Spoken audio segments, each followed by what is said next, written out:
ಧರ್ಮಸ್ಥಳದ ಕಾರ್ಯಕ್ರಮಗಳು ಸರ್ಕಾರಕ್ಕೆ ಮಾದರಿಯಾಗಿವೆ. ಚಿಕ್ಕನಾಯಕನಹಳ್ಳಿಯಲ್ಲಿ ತಮ್ಮಡಿಹಳ್ಳಿ ಶ್ರೀಗಳ ಅಭಿಪ್ರಾಯ. ಧರ್ಮಸ್ಥಳದ ಕಾರ್ಯಕ್ರಮಗಳು ಸರ್ಕಾರಕ್ಕೆ ಮಾದರಿಯಾಗಿವೆ ಎಂದು ಕುಪ್ಪೂರು ತಮ್ಮಡಿಹಳ್ಳಿ ವಿರಕ್ತ ಮಠದ ಡಾ ಅಭಿನವ ಮಲ್ಲಿಕಾರ್ಜುನ ದೇಶಿಕೇಂದ್ರ ಮಹಾಸ್ವಾಮೀಜಿ ಅವರು ಶ್ರೀ ಕ್ಷೇತ್ರ ಧರ್ಮಸ್ಥಳ ಗ್ರಾಮಾಭಿವೃದ್ಧಿ ಯೋಜನೆ, ಜಿಲ್ಲಾ ಜನ ಜಾಗೃತಿ ವೇದಿಕೆ ಮತ್ತು ಸ್ವಸಹಾಯ ಸಂಘಗಳ ಒಕ್ಕೂಟಗಳ ವತಿಯಿಂದ ಸಾದರಹಳ್ಳಿಯಲ್ಲಿ ಏರ್ಪಡಿಸಿದ್ದ ಗಾಂಧಿ ಸ್ಮೃತಿ ಹಾಗೂ ಪಾನಮುಕ್ತರಿಗೆ ಅಭಿನಂದನಾ ಕಾರ್ಯಕ್ರಮದಲ್ಲಿ ತಿಳಿಸಿದರು. ಹೌದು, ಶ್ರೀ ಕ್ಷೇತ್ರ ಧರ್ಮಸ್ಥಳದ ಕಾರ್ಯಕ್ರಮಗಳು ನಿರಂತರ ಸ್ವಾವಲಂಬಿ ಬದುಕಿಗೂ ದಾರಿದೀಪವಾಗಿದೆ. ಅಲ್ಲದೆ ಮಧ್ಯವರ್ಜನ ಶಿಬಿರಗಳ ಮೂಲಕ ದುಶ್ಚಟ ಮುಕ್ತ ಸಮಾಜ ನಿರ್ಮಾಣ, ಕೆರೆ ಹೂಳೆತ್ತುವ ಮೂಲಕ ಜನ ಜಾನುವಾರುಗಳಿಗೆ ಜಲಸಂಪನ್ಮೂಲ ಒದಗಿಸ್ತಾ ಇದ್ದು, ರುದ್ರಭೂಮಿಯ ಅಭಿವೃದ್ಧಿ, ಶಿಕ್ಷಕರ ಕೊರತೆ ಇರುವ ಶಾಲೆಗಳಿಗೆ ಶಿಕ್ಷಕರ ನೇಮಕ, ಶುದ್ಧ ನೀರು ಘಟಕದ ಸ್ಥಾಪನೆ ಮುಂತಾದ ಜನಪರ ಕಾರ್ಯಕ್ರಮಗಳನ್ನು ಮಾಡ್ತಾ ಇದ್ದು ಸರ್ಕಾರಕ್ಕೆ ಮಾದರಿಯಾಗಿದೆ ಎಂದು ತಮ್ಮಡಿಹಳ್ಳಿ ಶ್ರೀಗಳು ತಿಳಿಸಿದರು. ಧರ್ಮಕ್ಷೇತ್ರ ಯಾವುದೇ ಅವಿಚ್ಛಿನ್ನವಾದ ಖಡ್ಗದಿಂದ ಒಡೆಯಕ್ಕಾಗಲ್ಲ, ಯಾವುದೇ ರೆಫರೆನ್ಸ್ ಇಂದ ಒಡೆಯಕ್ಕಾಗಲ್ಲ. ಆದ್ರೆ ಧರ್ಮ ಇರ್ತಕ್ಕಂಥದ್ದಿದೆಯಲ್ಲ, ಅದು ಕಾಪಾಡದಿರ್ತಕ್ಕಂಥದ್ದನ್ನ ಅವ್ರು ಹೇಳಿದ್ರು. ಅವರು ಒಂದು ಯೋಜನೆ ಇಲ್ಲ, ಗ್ರಾಮಾಭಿವೃದ್ಧಿ ಯೋಜನೆ, ಇದರಡಿ ಜ್ಞಾನ ವಿಕಾಸ ಅಂತ ಹೇಳಿ ಹೇಮಾವತಿ ಅಮ್ಮನವರು ಇದರ ಅಡಿಯ ಅಧ್ಯಕ್ಷರಾಗಿದ್ದಾರೆ. ಮದ್ಯಪಾನ ವ್ಯಸನ ಸಾವಿರದ ಚಿಂತೆಯಾಗಿದೆ.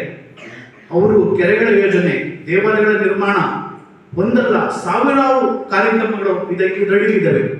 ಅದು ಒಂದು ಎರಡು ಕಮ್ಮಿ ಬಡ್ಡಿ ದರದಲ್ಲಿ ಯಾಕೆ ಮಾಡ್ತಾರೆ ನಿಮಗೆ?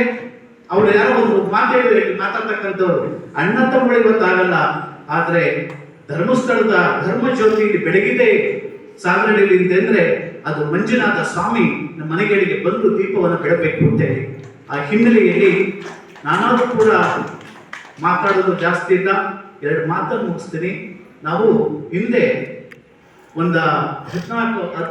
ಇನ್ನು ಜಿಲ್ಲಾ ಜನಜಾಗೃತಿ ವೇದಿಕೆ ಉಪಾಧ್ಯಕ್ಷ ಪ್ರಕಾಶ್ ಮಾತನಾಡಿ, ಗಾಂಧೀಜಿಯವರ ಕನಸಿನ ಗ್ರಾಮ ಸ್ವರಾಜ್ಯ ಮತ್ತು ಪಾನಮುಕ್ತ ದೇಶವನ್ನ ಸಾಕಾರಗೊಳಿಸುವ ಕಾರ್ಯ ಧರ್ಮಸ್ಥಳದ ಯೋಜನೆಗಳ ಮೂಲಕ ನಡೀತಾ ಇದೆ. ಪಾನಮುಕ್ತರಾದವರು ಇನ್ನಷ್ಟು ಜನರನ್ನ ಶಿಬಿರಗಳಿಗೆ ಸೇರಿಸಿ ನೆಮ್ಮದಿಯ ಬದುಕನ್ನ ಕಟ್ಟಿಕೊಳ್ಬೇಕು ಎಂದು ತಿಳಿಸಿದ್ದಾರೆ.